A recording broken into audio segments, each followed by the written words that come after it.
Alors pour ce qui est de la préface, effectivement, ça a été une question. Dès le début, on a voulu faire une préface. On s'est posé la question maintenant de savoir qui accepterait de mettre son nom devant notre ouvrage, quand même, ce qui n'était pas gagné. On voulait quelqu'un quand même qui était un peu reconnu dans le monde du rugby. On avait nous des idées en tête. Et évidemment, on a pensé à Daniel parce que Daniel Herrero, c'est quand même quelqu'un qui fait l'unanimité, on va dire, ou en tout cas, je pense, dans le monde du rugby, ou en tout cas à minima à la Boucherie Rivali. Voilà, on est tous des grands fans de ce qu'il écrit, de ce qu'il dit sur la forme, sur le fond.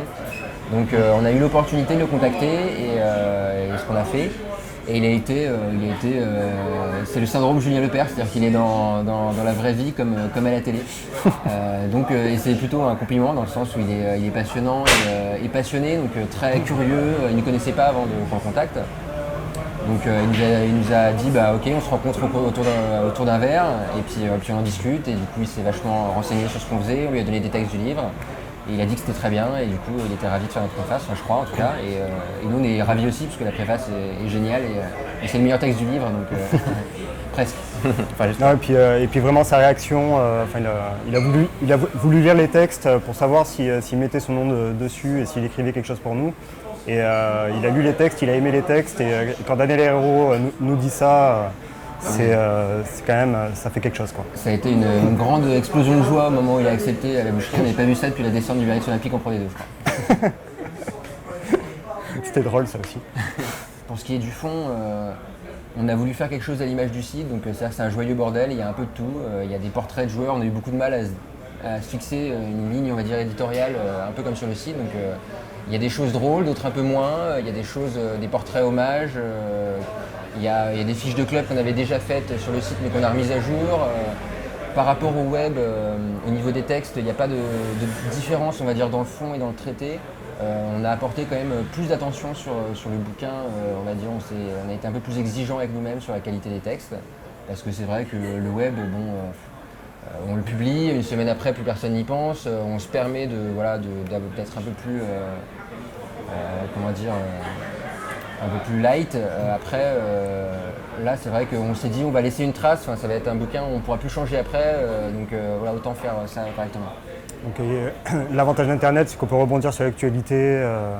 Et donc là, justement, on a essayé de balayer toute la partie actualité pour faire un truc un peu plus intemporel. Où on espère une durée de vie plus longue que les 3 semaines après la sortie du bouquin. Alors la structure du livre... Quelle structure ? Ouais, la structure, ça a été compliqué. On a décidé en fait on avait envie que le livre puisse se lire un peu dans n'importe quel sens, qu'on puisse le mettre dans ses toilettes et lire dans ses toilettes, parce que voilà, pour nous c'est quand même une pièce très importante, donc on voulait qu'il soit compatible. On voulait qu'il y ait plusieurs formats de trucs très très courts, des textes un petit peu plus longs, etc. On avait quand même un plan de départ, mais on a tous apporté, on a tous dit à un moment, tiens, on pourrait faire ça, etc. Donc le livre à l'arrivée n'a pas grand chose à voir avec la structure de départ, à part les fiches club et les fiches équipe nationale. Donc on a tous essayé de garder quand même un côté spontané, même dans le cadre d'une structure un peu rigide. Bon, après, il y a quand même 3 grandes parties qu'on a identifiées dans le livre, qui sont une première partie sur tous les clubs de top 14 et quelques clubs de Pro D2 importants. Et pas Aurillac. Et voilà, à ton grand regret. Et après, on a fait les équipes nationales. Donc là, c'est tous les pays majeurs du rugby, donc l'avantage c'est que ça va vite, parce qu'il n'y en a pas beaucoup. Et à la fin, on a fait une partie vous auriez pu échapper, et donc là c'est tous les trucs dont tout le monde se fout mais dont on avait envie de parler quand même, donc le rugby à 13, le rugby féminin, le rugby à 7, tout ça.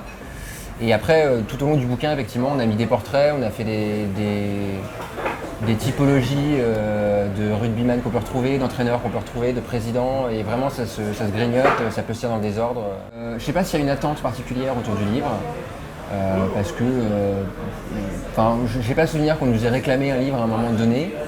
Est-ce que ça va aider les lecteurs, nos lecteurs à mieux nous connaître? Oui, puisqu'il y a nos noms à la fin, et ça c'est un peu le scoop pour tous ceux qui nous reprochent d'être cachés derrière nos écrans et de ne pas dire qui on est. On n'a pas réussi à se cacher derrière le stylo, ça a été un échec. Ils vont savoir qu'on a des prénoms ridicules, ils vont ridicules comme eux, il n'y a pas de souci. Surtout Oval. Et surtout le prénom d'Oval Masqué qui est enfin révélé. et même le nom de famille. On n'a pas mis l'adresse parce que voilà, faut laisser un peu de challenge pour tous ceux qui veulent nous casser la gueule, et il y en a beaucoup je pense. Mais Même son ethnie du coup est dévoilée par... Oui, son ethnie d'origine est dévoilée par son prénom.